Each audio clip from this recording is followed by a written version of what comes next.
हाय, आज मैं आपको सिखाने वाली हूँ there is and there are के बीच में क्या फर्क है, difference between there is and there are, और ये भी कि इन वर्ड्स को हम किन सिचुएशंस में इस्तेमाल कर सकते हैं। आज का ग्रामर लेसन खास आपके कंफ्यूजन के लिए है, ताकि आज के बाद आपको there is and there are के बीच में कोई कंफ्यूजन ना रहे, और इस लेसन से आपके basic English grammar definitely improve होगी।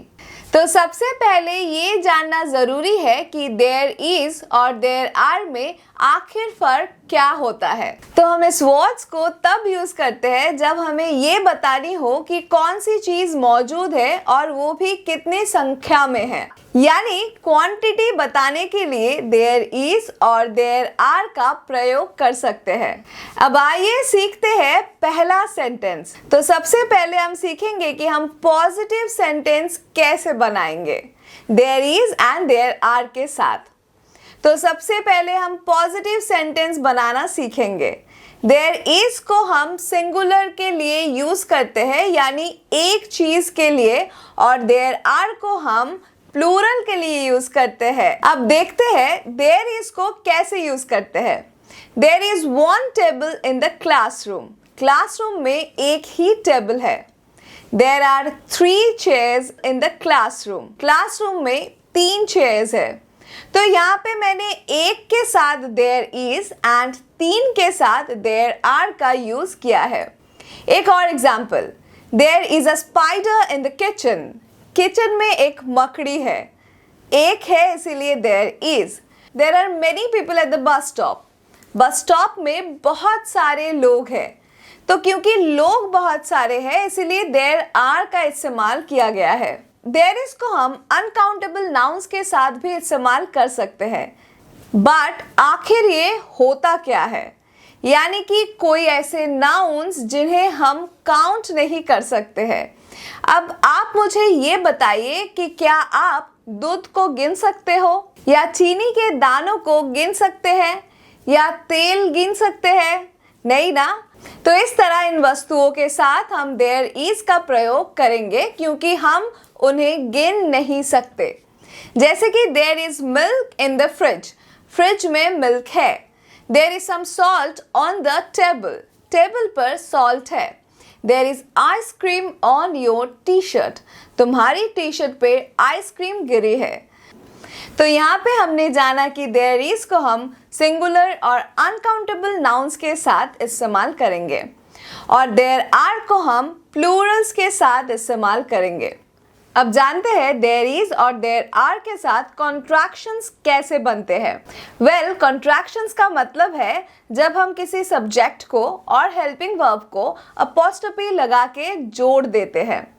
ज़रूरी नहीं है कि वो हमेशा सब्जेक्ट और हेल्पिंग वर्ब ही हो। कई बार हम जब दोनों वर्ड्स को जोड़ते हैं तो वो हेल्प कॉन्ट्रैक्शंस बन जाते हैं, और कॉन्ट्रैक्शंस आपकी मदद करती है इंग्लिश को फ्लुएंटली और नेचुरली बोलने में।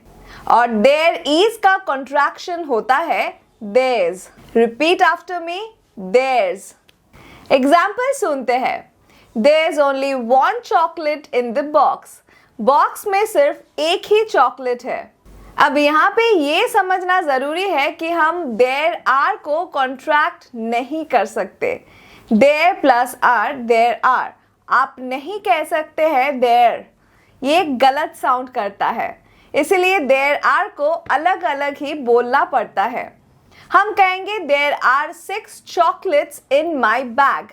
मेरे बैग में 6 चॉकलेट्स है। There are only 5 days until my vacation.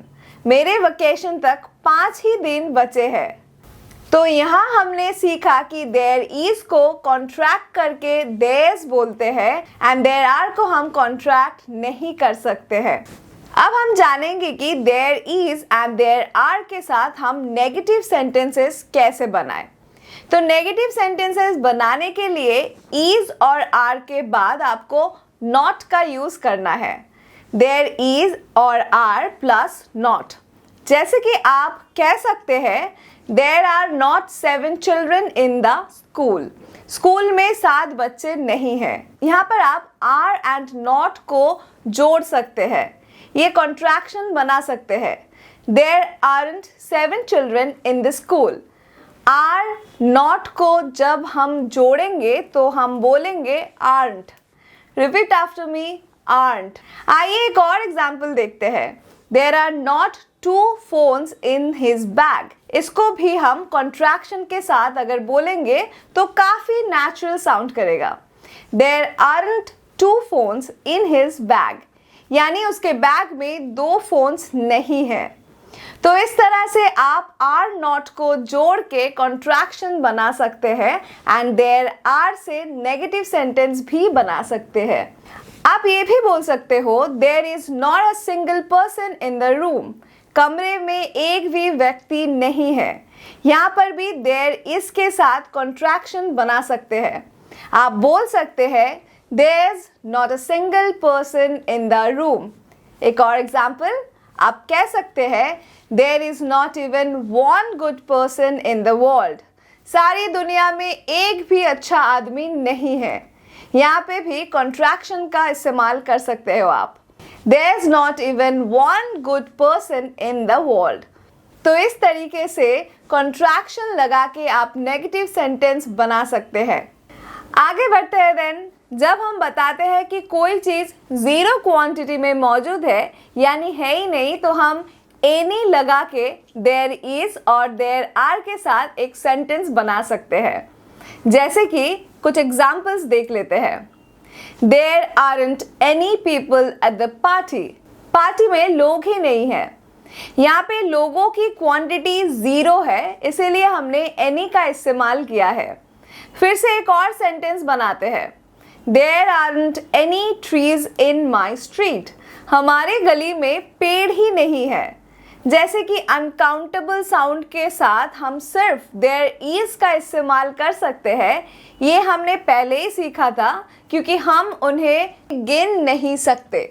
तो आइए कुछ और सेंटेंसेस बनाते हैं। There isn't any water in the swimming pool. यहाँ पे हमने इज का यूज़ किया क्योंकि यहाँ पे अनकाउंटेबल नाउन वाटर है, इसलिए देयर इज का यूज़ किया गया है। एक और एग्जाम्पल देख लेते हैं। There isn't any sugar in my coffee, यानी मेरी कॉफ़ी में बिल्कुल चीनी नहीं है। अगेन क्योंकि यहाँ पे क्वांटिटी 0 है, इसलिए हमने एनी का यूज़ किया है देयर इज के साथ। आखिर में हम सीखेंगे there is and there are के साथ सवाल बनाना। How to form question with there is and there are. तो सवाल बनाने के लिए हम इज और आर को देयर के सामने प्लेस करेंगे। एक एग्जाम्पल देख लेते हैं। Is there milk in the supermarket. क्या सुपरमार्केट में मिल्क है? Are there any dogs in the park. क्या पार्क में डॉग्स है? यहाँ पे हमने एनी का इस्तेमाल इसीलिए किया क्योंकि हम जानना चाहते हैं कि क्या पार्क में एक भी डॉग है।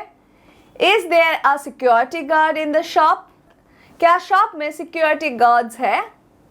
Are there any bottles in the fridge. क्या फ्रिज में एक भी बॉटल है? इन सारे सेंटेंसेस में हमने सब्जेक्ट को देयर के पहले प्लेस किया है। अब अगर आपको जानना है कोई चीज़ कितनी संख्या में है तो आप हाउ मेनी लगा के सवाल पूछ सकते हैं। बस आपको ये याद रखना पड़ेगा कि हाउ मेनी को हम काउंटेबल नाउन्स के साथ ही यूज़ करेंगे, यानी प्लूरल्स के साथ। जिन चीज़ों के सामने आप एस लगा सकते हैं। Example, how many children are there in the park. Park में कितने बच्चे हैं?